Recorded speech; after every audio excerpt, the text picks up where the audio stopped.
टांगे। अगर ये क्वेश्चन लगाओ तो स्केलेटल मसल, ठीक है जी।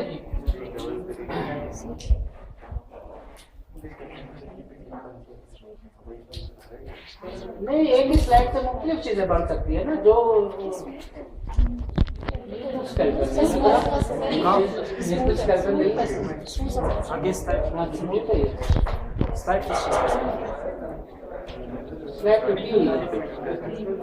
दिखा दे।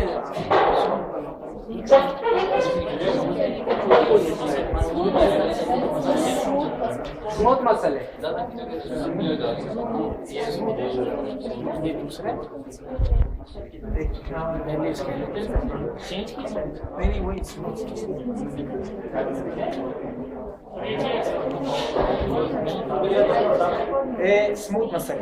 स्मूथ मसल में क्रॉस स्ट्राइएशन एब्सेंट है। अगर muscle fibre single muscle fibre देखना चाहते हो तो ये नजर आ रहा है, ठीक है जी। स्मूथ मसल में किस शेप में होता है?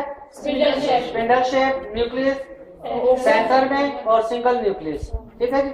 अगर ये स्केलेटल मसल हो जाए तो फिर न्यूक्लियस पेरिफेरी पे चले जाएंगे और मल्टी न्यूक्लिएटेड होगा और क्रॉस स्ट्राइएशन होगी, ठीक है जी।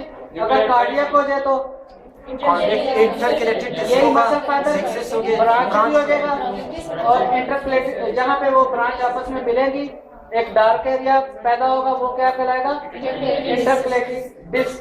और बॉडी के अंदर जो न्यूक्लियस होगा मसल फाइबर के सेल की बॉडी में जो होगा मसल फाइबर की, और मसल फाइबर का न्यूक्लियस होगा और कुछ वाइट एरिया में न्यूक्लियस नजर आएंगे, फाइब्रोब्लास्ट पे होंगे। और फिर जब मसल एंड टू एंड मिलेगा तो इंटरक्लेटेड डिस्क पैदा होगी, और जब साइड बाय साइड मिलेगा, जैसे ये मिल रहा है, ये एक मसल फाइबर ये यहाँ पे ये मिल रहा है, एक एरिया डार्क एरिया पैदा हो गया ना, पिंकिश लाइन, इस पॉइंट को क्या कहेंगे? नेक्सिस आर गैप जंक्शन, ठीक है जी। तीनों मसल किसी में कोई, जब वो आगे लगा भी देंगे, लेकिन जो स्लाइड एक मिल जाए उसकी तीनों कर लेंगे, हाँ आगे मिल के दिखाएंगे। तीनों मसल हो गए।